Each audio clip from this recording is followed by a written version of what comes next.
Hello student, welcome back to my channel ब्रीता accounts classes. आज चलिए हम लोग कुछ इंपॉर्टेंट रूल क्लियर करेंगे रिलेटेड टू पार्टनरशिप डीड। देखिएगा, फर्स्ट रूल है in the absence of partnership deed, या फिर हम लोग बोल सकते हैं पार्टनरशिप डीड साइलेंट। देखिएगा, फर्स्ट बता रहा है interest on loan. Interest on loan या एडवांस, अगर कोई पार्टनर फॉर्म से लोन लेता है तो इंटरेस्ट ऑन लोन अगर डेट साइलेंट होगा तो 6% पर एनम पे करेगा।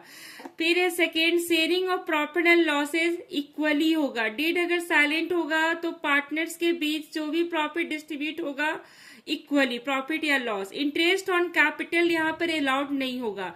जब डेट साइलेंट होगा फॉर इंटरेस्ट ऑन कैपिटल के लिए तो इंटरेस्ट ऑन कैपिटल हम लोग यहाँ पर अलाउ नहीं करेंगे। इंटरेस्ट ऑन ड्राइंग, जब डेट साइलेंट होगा फॉर इंटरेस्ट ऑन ड्राइंग के लिए तो इंटरेस्ट ऑन ड्राइंग भी अलाउड नहीं होगा। रेमुनरेशन टू पार्टनर, रेमुनरेशन के अंदर आ जाता है सैलरी और कमीशन। ये भी अगर डीड हमारा साइलेंट होगा रिलेटेड टू रेमुनरेशन तो ये भी अलाउड नहीं होगा।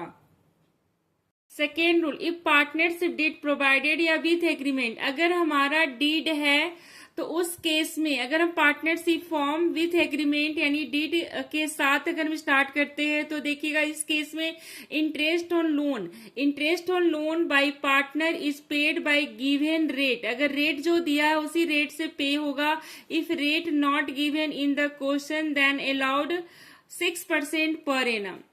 फिर sharing of profit and loss by ratio given in question, question में जो रेशियो दिया रहेगा उसी रेशियो से डिस्ट्रीब्यूट करेंगे, और अगर रेशियो गिवन नहीं होगा तो इक्वली डिस्ट्रीब्यूशन होगा।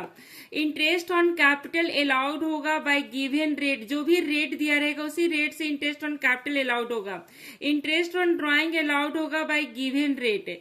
रेमुनरेशन टू पार्टनर अलाउड होगा जब क्वेश्चन में गिवन होगा, और अगर क्वेश्चन में गिवन नहीं होगा तो अलाउड नहीं होगा।